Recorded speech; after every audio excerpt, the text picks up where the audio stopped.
There are moments that surprise and delight the mind and the senses. Introducing Soundart, the world's first truly customizable, concealed, flat panel art speaker system. A revolutionary combination of incredible sound delivered from your most meaningful pictures. When art and technology intersect, there is a seamless blend of creativity and function. I'm alive in the streetlight, pulling at the stars in the moonlight. Every time I feel you close. With Soundart, anyone can print their own artwork or pick from numerous licensed artwork that we have. The possibilities are limitless. Enjoy beautiful and amazing sound throughout your home. The entire surface of your artwork generates incredibly robust sound. Soundart is elegantly hidden behind a high-grade, textured canvas wrap, bringing together the best of sound and art. This innovative design allows for a truly invisible, high-fidelity sound experience without bulky speakers. For licensors and other businesses, we are capable of producing thousands of units per day. We're using the highest quality materials to give you the best product available in the market. Everywhere you look, there's always art. What I like so much about Soundart, that you could just pair it and play. Ansia, your art never sounded so good.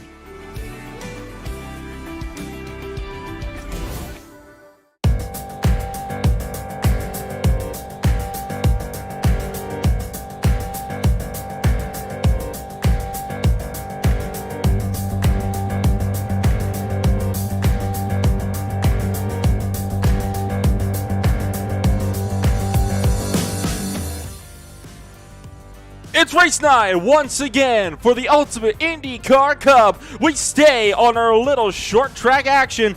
We get set to go racing in Lakeland, Florida for round 7 of 50 here at the USA International Speedway. Hello one and all, and welcome to the Ultimate IndyCar Cup presented by Tucson Soundart. My name is Nolan Rempel. I'll be bringing you all of the coverage from start to finish in tonight's long race here tonight. It's going to be an action-packed race if Five Flags was anything to go by just 1 week or just a couple of weeks ago. Of course, Five Flags had some of the wildest wrecks we've seen in the season, with 2 cars being flipped up and over. It is going to be absolutely phenomenal for us here tonight. The championship still looking to pick on up. You look at the standings, and Donovan certainly the man to beat so far. 34 points clear of Brandon Mayhew, meaning that he is now over 1 race win away. He could score no points and still be in the points lead. Mayhew and Cologne both tied at 106 points for that second place. Lance Callahan still playing catch-up, 10 points behind them, still yet to hit the triple digits in tonight's race. So far, everybody that has made a start so far in this season has gotten some points to some degree. Ron Dangler, obviously way back down there on the low end of things with just 4 points to his name. So a lot of work for some of those guys like Wiggins, Tyler, Byers, Dangler, Thompson, and Christensen, and more. If they want to have any shot on competing for an overall championship here tonight.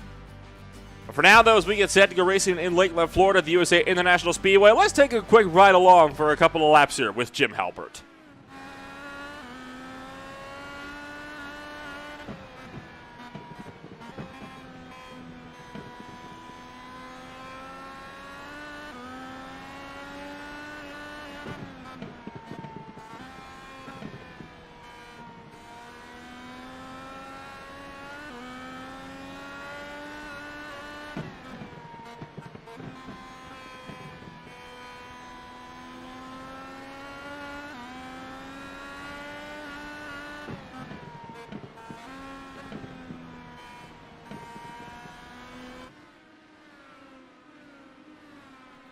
So very, very rapid lap times around this very short 3/4 of a mile oval, and it should be a very, very entertaining race for us then here tonight as we get set to go racing here at what should be a beautiful little facility. Of course, USA International Speedway, a place that many iRacers know near and dear.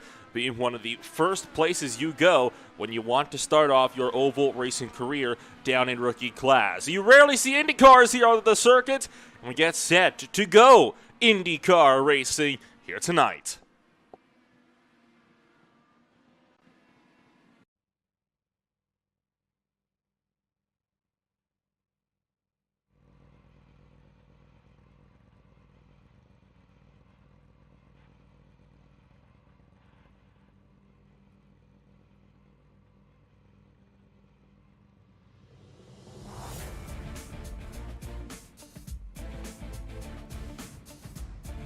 Starting on pole position will be none other than Hank Hill, with Brandon Mayhew beside him on the front row. Isaac Clarkson in third, with Josiah Remus in fourth.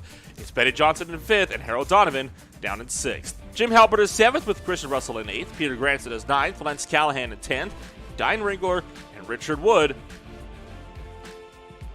will round out row number 6 here tonight. From there, it's Major Dad, Carter Thompson, Stephen Colon, Nathan Christensen, Connor Wiggins, Dirk Diggler, Roger James, and Andrew Lemke from from 10th to 20th place. Then it's Brian Grigsby, David Byers, Nathan Orman, Dusty Waggles, Will Parrish, Ron Dangler, Dwight Schrute, and Austin Tyler bring up the rear in the random grid for tonight's race here at the USA International Speedway. Round 7 of 50. 2 pace laps, of course, on the night. Taking one more quick look at how the championship standings are set to shake on up as the field rolls for their first of 2 pace laps where we go green flag racing. You can get a good idea of where everything sits as we get set to enter tonight's race.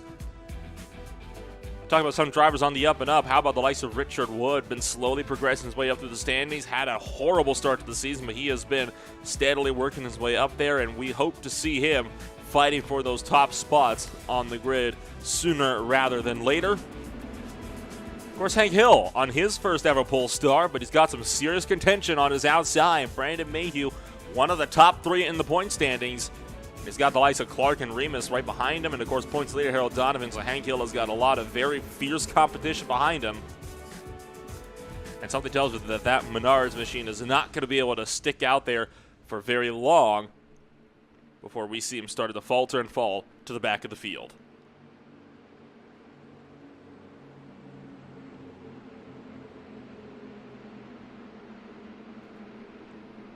For now, though, as the field starts to round turns 3 and 4, we get set to go racing for more ultimate IndyCar action here from the USA International Speedway.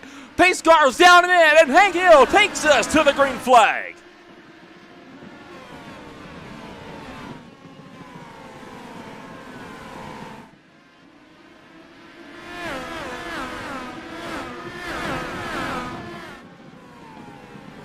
Oh, contact in the middle. Halpert gets into Donovan, and Halpert's up and over Donovan, and he's flipping over wildly into the fence on the outside wall in turn number 4, and the caution flies on just the first lap of the race. Richard Wood's in it, Halpert's in it, Donovan's there. I think I see Carter Thompson is in it, Austin Tyler as well.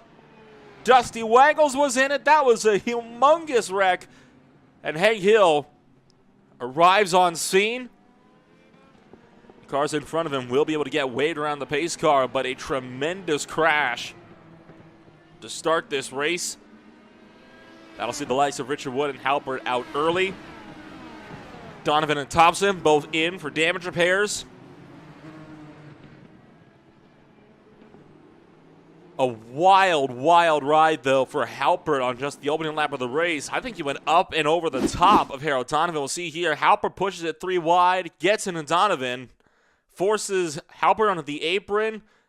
Halpert bobbles, comes back up. They lock wheels, and he did go over, right over the aero screen, and just gets launched, and that kicks him up and over. There you see Richard Wood gets involved with a broken left rear suspension immediately. I think Major Dad just avoiding that, and Halpert takes a huge tumble, flying through the air, lands on top of the concrete wall in turn 4. Nathan Christensen, I think, got a piece of that as well.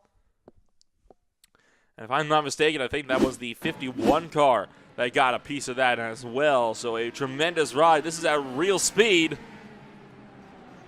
And look at just the entire field checking up behind him. I think that's David Byers that had his front wing knocked off.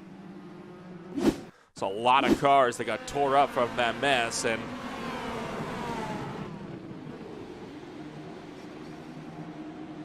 goodness gracious, what a ride. Halpert understandably out of this race, and Richard Wood almost had that miss. He just got clipped in the last possible second by Donovan. Watch Donovan as he comes back up right there. Just nicks Wood and breaks the left rear tire off. It was Connor Wiggins that had his front wing broken off.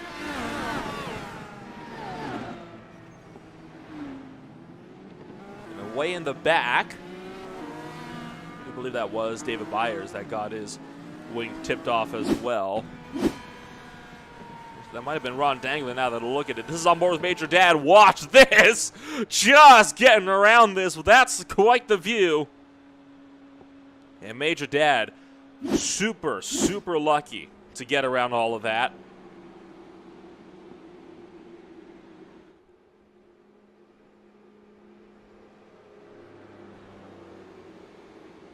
And now we are under caution for the first time tonight. We had about 3-4 different cautions at 5 Flags just a couple of weeks ago on the 22nd of March. So we will see if there will be even more to be had here tonight. Lights are out on the pace car. Hank Hill still managed to hold on to the lead for that opening lap from Mayhew. If he can get a good jump off of this restart, who knows? Maybe he could be in for a ride as well. Donovan, by the way, also pulled in the pit road. Believed at this point to be out of the race for his involvement in the accident.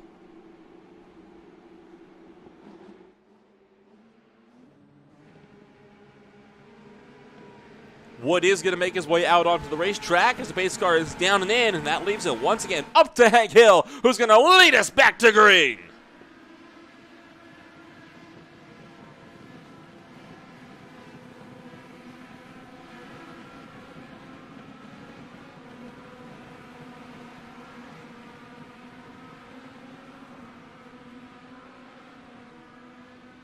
So Hill will lead the first full green flag lap to the stripe. There's Christian Russell in the number 18 car trying to find his way around the likes of Isaac Clark. That's the battle for fifth. Battle's also on for the race lead. Mayhew just gone around Hank Hill. And in the back, Dusty Waggles on the move as well. Hill's in the pit road. So is Remus, Johnson, Clark, Russell, Callahan. Everybody coming in a pit road. What is going on here? A very confusing moment. I'm not sure what the heck to make of all of this. Everybody except the top 3 just came in a pit road, and now Mayhew's also in, and Wiggins and Schrute, I think, going to be coming in as well. And honestly, something tells me here that there is something amiss, because I'm at a complete loss for words. They've been stopped on pit road a lot longer than they've had to be, and I'm starting to wonder if the entire field got penalized. I'm thinking that's exactly what happened here. The entire field had to let somebody through. They never did it. And now they're all in pit road. The only 2 cars on the racetrack are Donovan and Richard Wood, who are both 3 laps down.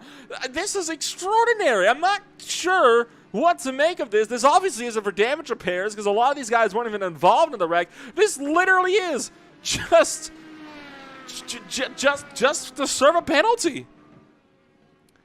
I am at a complete loss. Donovan and Wood are now only 2 laps down. They're going to pass Carter Thompson at this rate after being 6 laps down. Now drivers are all starting to leave the pit road and sink. But remember, the top 3 all came in a lap ahead. So Remus and the others have got to get around quickly before Mayhew, Wiggins, and Schrute can exit pit road.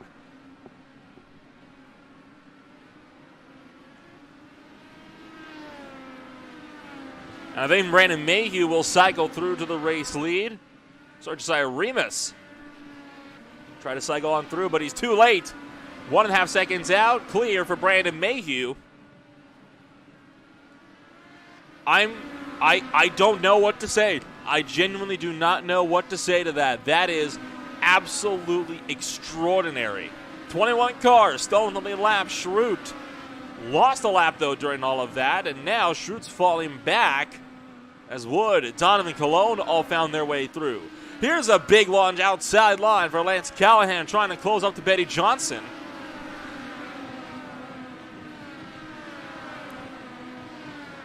On the wild, Hank Hill, Austin Tyler, both duking it out as well. You see them in the fight for 16th place. There's Granson. On screen right now is Christensen and Halpert. That's a little fight of their own. Except Christensen isn't because he's a couple of laps ahead. Isaac Clark and Roger James, though, that is a fight for position. It's for 11th place, and James just took it high side. There's the 27, and Nathan Ormond. He's going to take it 3 wide, get around the outside, and Dwight Truitt gets Nathan Christensen as well in the sprint down to turn 1. Can Nathan Ormond hold it, though, around the outside line? I'm not sure he'll be able to. Peter Granson's looking feisty as well. He wants to get through on the low end of the turn 3. Remember what happened the last time they tried 3 wide? And Granson's going to be forced to back out. No, he's not. He's forcing the issue. Christensen pushed up the track, and Roger James is going to try to find a way through as well for that 10th place. And now James breaks into the top 10, and now he's clear to try to run down Peter Granson for 9th.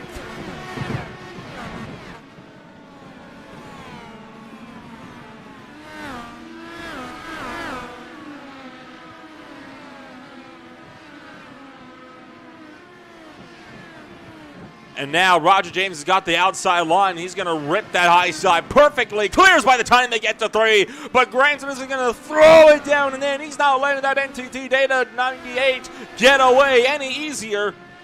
And Peter Granson will have to continue to work that bottom side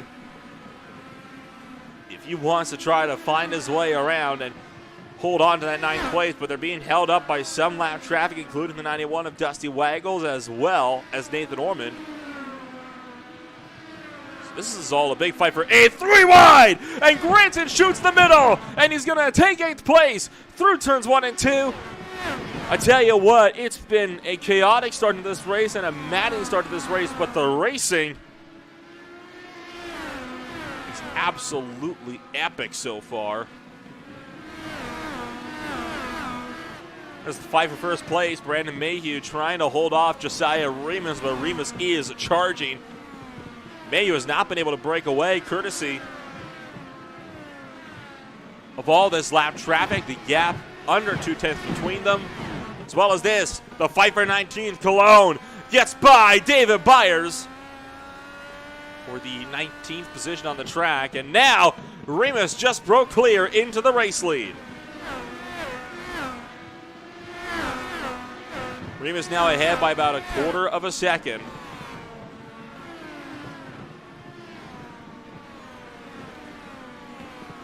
My, oh my, what an opening couple of laps to this race. Hank Hill still trying to maintain some ground, but he's going to have a fierce fight against Isaac Clark here. In the fight for 11th place, the first spot outside of the top 10, and looks like Clark will reign victorious over that one. Hank Hill's not going to stop trying, though. Looked high. He knows he can carry some momentum around, and he's got some serious momentum all the way down the front straightaway, but is it enough to hang it outside of 1 and 2? Don't think it will be.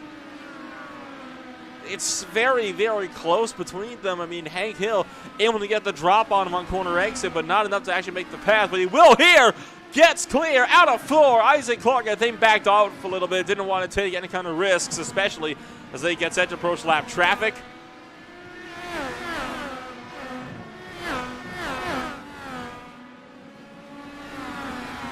So the fight for 11th will die down and will pick up again another time.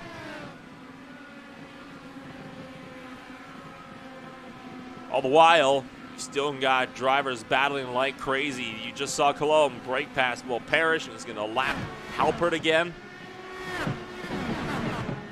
Now Cologne with the likes of Dirk Diggler in his sides, but he's going to have to get around. I believe that's Betty Johnson first. And this is the fight for the lead. Brandon Mayhew really boxed in from lap traffic. Josiah Remus, the race leaders, that orange and black car just up the road. How's this for a fight for 21st place? Lemke, Byers, Waggles, Dangler, all under a blanket. That's the closest fight we got on the racetrack for any kind of points paying position. Byers will go high, gets around Lemke, but Lemke will be there to throw it in the one. All the while, you've got Waggles and Dangler just looking to capitalize behind, but David Byers is not about to let these spots go easily. All the while, they've got lead lap traffic like Stephen Cologne right behind them trying to get through.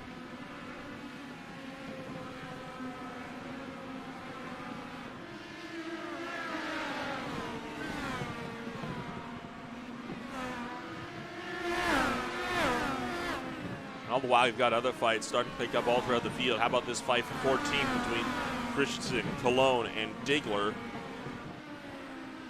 Fight for 22nd, not going anywhere fast as Byers will break past Dangler for 23rd.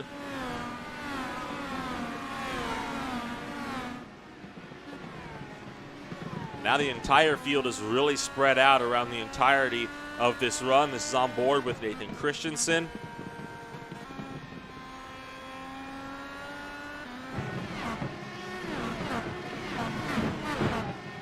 Point now where we're going to get these little two-car battles, and it's just going to be drivers lapping other drivers unless we get some other form of a yellow flag.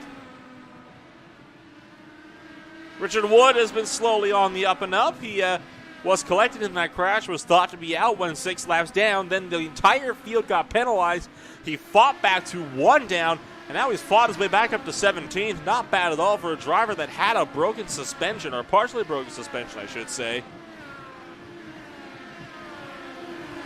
Dwight Schrute, you can see here on the high side, and the Oreos number 32 just got clear of David Byers in the Sonax machine.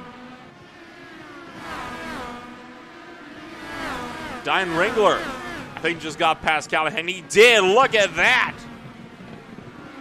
The Haveling number 51 and Diane Ringler breaks past Callahan in the Monster Energy machine and Peter Granson. Just tucked in behind for 8th, trying to keep a lap car of Harold Donovan behind him.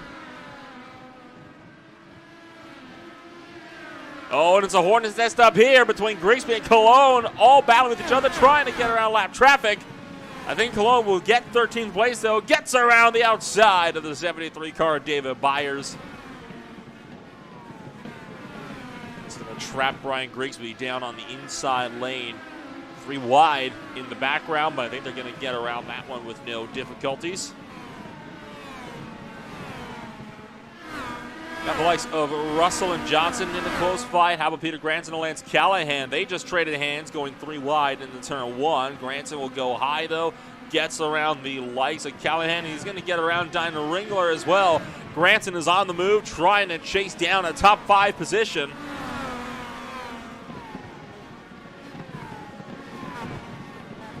Granson's already up 3 on the day. I'm pretty sure he would not complain about a +4, but Diane Ringler wants to put a stop to that as he tried to charge back to the inside lane of Granson for turn 1. Didn't work out for him that time around.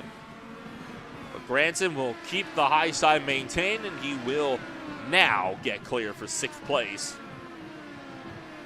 Now Ringler's going to find himself under fire by Lance Callahan, who's going to just capitalize on the momentum that Peter Granson had and try to go outside lane, and he's going to trap Ringler behind lap traffic. It's not good for him, though, because it's a double-edged sword, and now Lemke is going to check up the Monster Energy 41. Just like that, Callahan's back to square one.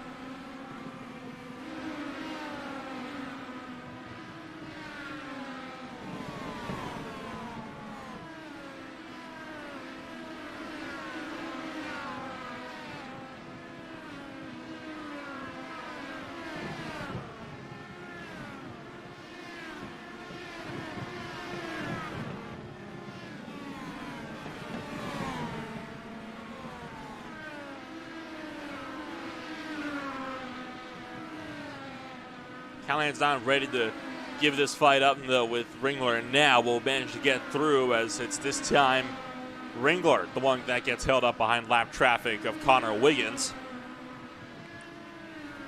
Granson and Dad still in a fight for the 5th position, the final spot inside the top 5, and Dwight Schrute's checking both of them up. Where does Schrute go?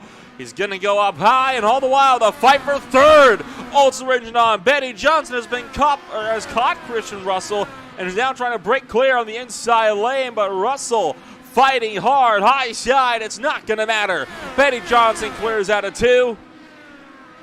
That will now leave that fight for 7th place. Granson got 5/10 clear of Major Dad in the fight for 5th. Just a quick update there.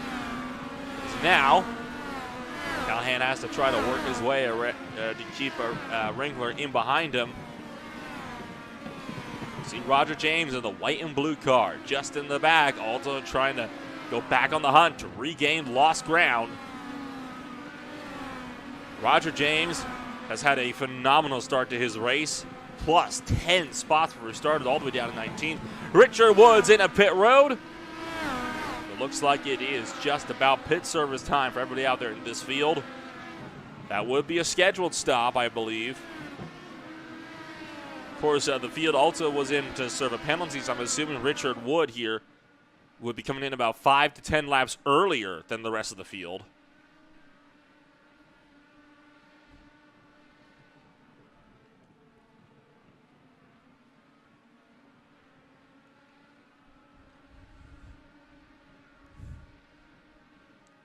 Watching this fight for 8th place up from the air. It's amazing how quickly these cars can turn bends. It's just marvels of engineering that make them be able to zip around as quick as they do. And there's a good reason, I imagine, why IndyCars don't race at more tracks like this. But boy, I don't think anybody would complain if they did. Because my goodness, dude, these IndyCars ever put on a show on the ovals. Major Dad has been caught by Lance Callahan. That's for 6th place now. And meanwhile, race leader Josiah Remus is in a pit road. So is Johnson, Russell, Donovan, Granson. Will Major Dad be coming in? No, he will not. Major Dad cycles through to 2nd place. Roger James is in a pit road. So you got these drivers are going to be coming in their own little clicks here. Brandon Mayhew's into the lane.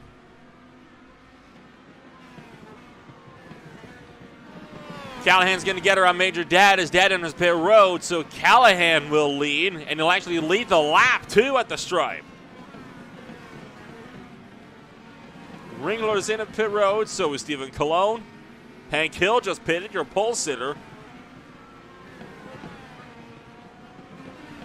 And Callahan now bails in. Will Orman do the same, or will he try to go out and lead a lap?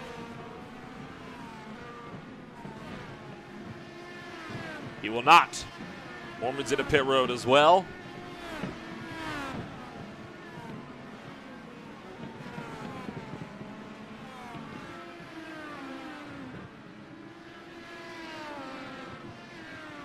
So is Clark and Grigsby. So it looks like one by one, these drivers are going to cycle on in. I think that is just about everybody at this point in the field that we were waiting to come on in. Well, there's actually a good number of drivers that are still yet to stop, including the likes of Diggler, Waggles. Looks like Schrute has to stop, so does Wiggins, Lemke, Dangler, Byers, Thompson, Halpert. Christensen has yet to stop as well. He's all the way up in 8th.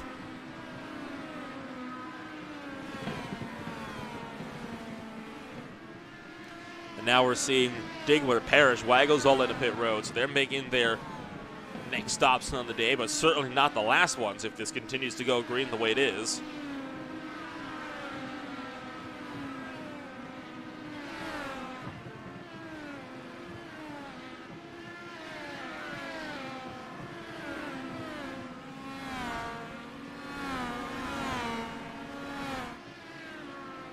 Still under green flag conditions, and now over halfway. I think it's about time to take a quick break. We'll go on board with a couple of cars, but for now, we request that you all stay tuned for more Ultimate IndyCar action presented by Tucson Soundart from Lakeland, Florida, and the USA International Speedway as pit stops cycle through.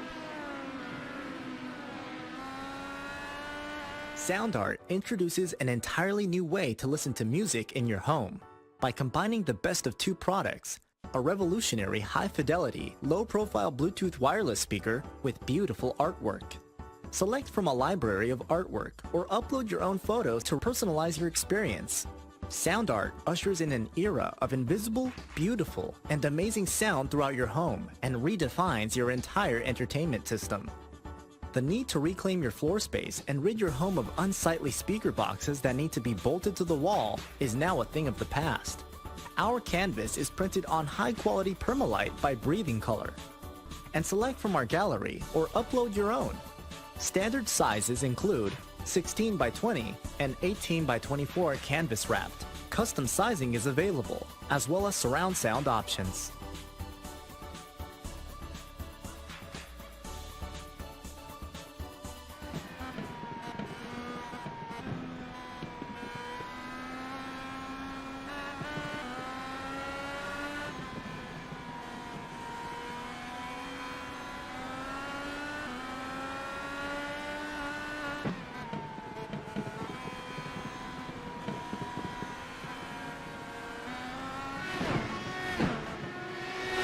Still under green flag conditions, and the battles have not gone away. Waggles, Parrish, Schrute, and Tyler all fighting with each other. You've got Dusty Waggles that just got around Will Parrish, courtesy of some lap traffic in the form of David Byers.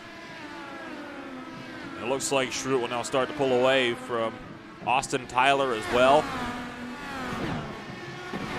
Nathan Orman, though, being caught rapidly by Cologne, is going to fire to the inside line out of a cannon, and the Pennzoil number 16 is going to break clear just in time, too, as they catch up to Harold Donovan, who really has not been there so far today. I mean, Harold Donovan started far up the order, but then just fell all the way back, and I would be very surprised if that wasn't due to some form of damage from that lap 1 incident. And for those of you that might be joining in a bit late, first off, welcome to the Ultimate IndyCar Cup presented by Tucson Soundart from USA International Speedway around 7 to 50.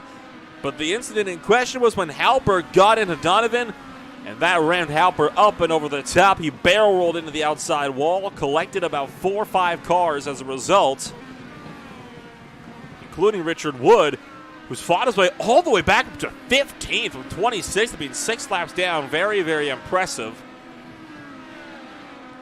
But Donovan got some pretty hefty damage as well. It's on the back of Dirk Diggler. Here's DoorDash 82. The car right behind him, Dusty Waggles. That's the fight for 17th.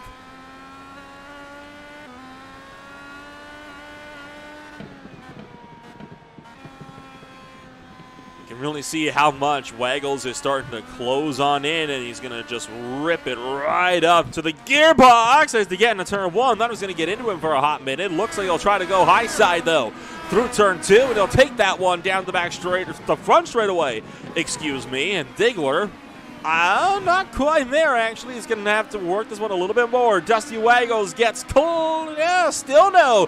Diggler really looking to fight this one out with the likes of Dusty Waggles. You right on board with Waggles now, as now he gets clear down the pit straight and down into turn number 1. Just in time to let Betty Johnson in the number 8 car through, who is on course on the lead lap and running 3rd. Bit further up the road, this is Major Dad trying to run down Roger James, and all of this continuing to allow these battles to carry on. And I thought this might end up being a little bit of a wreck fest based on how that opening lap went. But boy, am I glad that I was mistaken. I mean, this racing has just been absolutely phenomenal all day long. We're getting set to enter the closing stage as well. I mean, we're not too far away from 25 to go.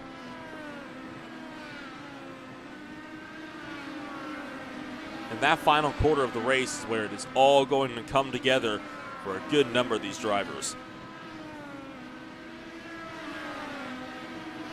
Russell, Callahan, Dad and James, 3 different battles, all trying to pick on up. There goes Callahan, looked high. Gets blocked off, though, by Christian Russell, who is having none of it. But the Monster Energy 41 not about to go away and make this race any easier for Russell. Callahan wants to go after another top 5 on the season.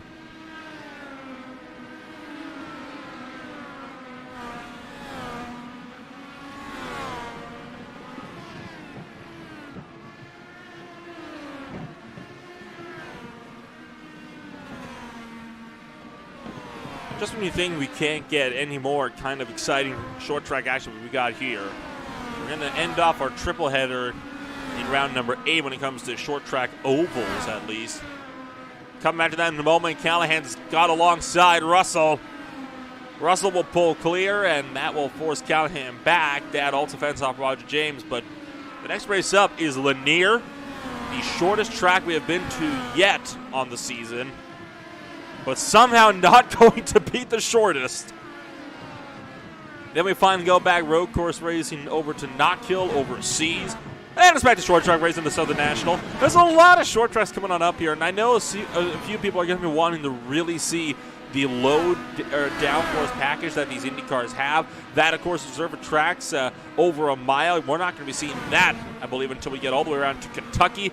Callahan once again alongside, and it's 3 wide with Russell down low. And now Callahan's got to try to find the middle. Gets around Nathan Norman. That's going to be close. I think they almost hit out of turn number 4 there. But Callahan's going to get clear, and now it's up to Russell to try to force a way through before Major Dad can catch him. But this is a bad slew of traffic to be caught in at the moment. And there's just nowhere for him to go. Because obviously Richard Wood and Nathan Norman are trying to lap each other as well.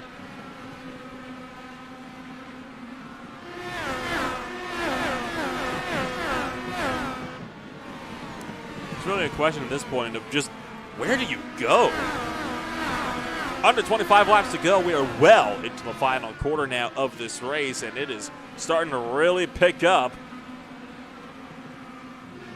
James has caught Major Dad. He's going to try for the middle. 3 wide. Oh, he gets cut off there. 4 wide. 4 wide through turns 3 and 4, and they make wheel-to-wheel contact. James holds strong, though. That has got to be the move of the season there between Roger James to get around Major Dad, forcing it 4 wide into turn 3. Didn't think it would happen.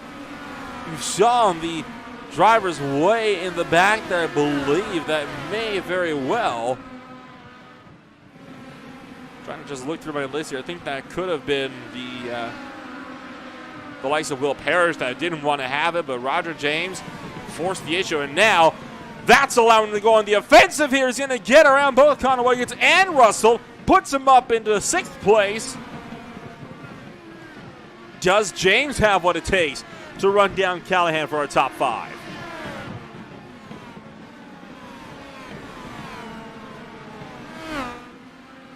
Holy cannoli, this race just got kicked up into overdrive, and I can tell you right now that these guys are going to be willing to fight this one out right down to the final lap, maybe even the final corner in this race. Dad is caught. Christian Russell looks high. This is for 7th. Can he hold it, though, in the Indycar 45? Russell's been very strong in the bottom all day long, but when you're this deep in a run, it doesn't matter. Major Dad is going to get clear for Christian Russell. Now we're 15 laps to go. The question is, do these guys have enough fuel to make it to the end? I don't think they do, considering they pit at halfway. I think it might be quite close for a few of these drivers out there as to whether or not they're able to make it on the tanks. And wouldn't that be something? We saw in the Formula 3 Championship just earlier this week what happens when drivers try to gamble. There was a really big crash that involved the likes of Casey Wells flipping upside down at Donington Park, and Michael Scott and others tried to stay out to make it to the end on fuel and save under the safety car period. It didn't work, though, and they had to pit coming to the final lap just to top up the tanks again. So who knows at this point what could take place.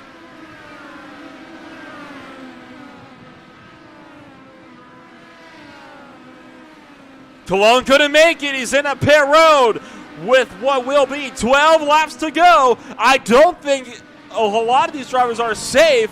Cologne couldn't make it. Now where does everybody else stand? The battle's on course. Got Dad and Russell, which is the one you're watching now, as Dad goes high, 3 wide to get around the likes of Christian Russell. It's also Schrute and Christensen, Wiggins and Lemke. Richard Wood's coming into pit road. He can't make it. One by one, drivers start to trickle on in.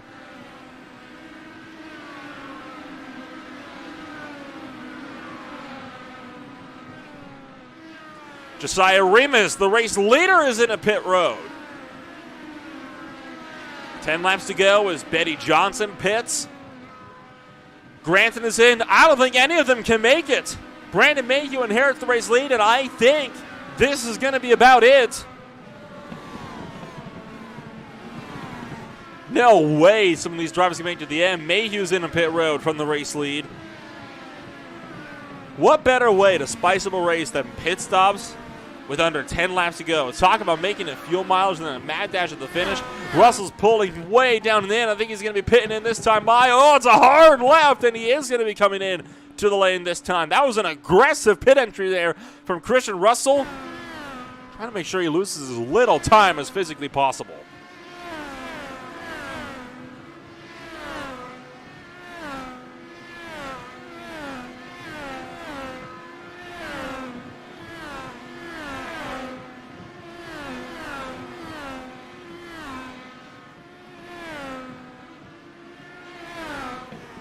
Callahan, Dad, Ringler all into the pit road. Josiah Remus will cycle through to the race lead with Brandon Mayhew just a second or 1.2 seconds behind him.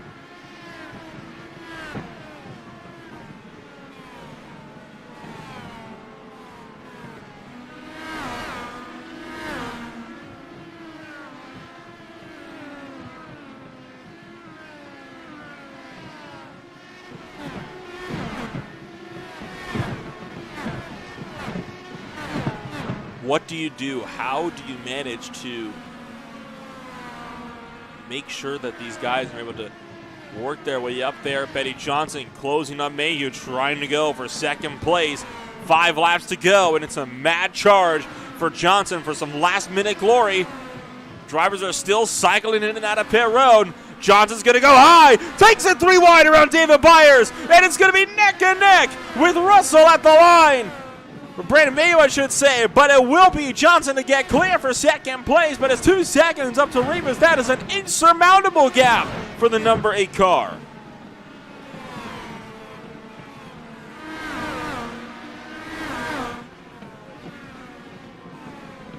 Three laps to go this time by Brian Grigsby, just leaving pit road. What a race it has been. I mean, this has just been full of nonstop action, nonstop drama. And right when you thought it couldn't get any better, last-minute pit stops shake up the running order for second place. Josiah Remus comes around. He'll take the white flag. This race will end under the green flag. Comes around 1 and 2. It's been a phenomenal run for the number 70. 3.7 seconds is not even a competition. Remus exits 4, and he will win in Lakeland, Florida.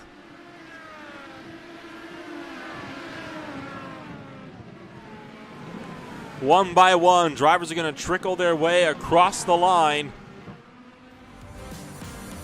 What a race. You can't ask for any better from a short track race in Dallara IR18 Indycars.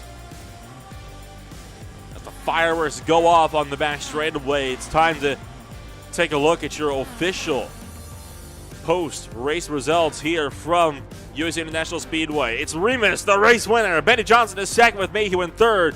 Granson, Callahan, James, the last cars on the lead lap. From there, it's Major Dad, Diane Ringler, Christian Russell, and Stephen Colon to round out the top 10. Nathan Orman is 11th with Hank Hill in 12th. But there's Dusty Waggles, Dwight Schrute, Isaac Clark, Nathan Christensen, Will Parrish, Brian Grigsby. Finishing off will be Dirk Diggler, Richard Wood, Austin Tyler, Connor Wiggins, Andrew Lemke, Ron Dangler, David Byers, Carter Thompson, and more to round out the race here tonight. Well, that is going to be almost all the time we have for one day, and as you can see, the gap in the points lead has started to shrink from 36 just to 12. Harold Donovan no longer safe in the points lead. And all the while, you got drivers still looking to work their way further up towards the top 10 to contend for a championship. That's all the time we have for 1-9. We'll see you next time when we go racing in Lanier for more Ultimate IndyCar Cup action presented by Tucson Soundart.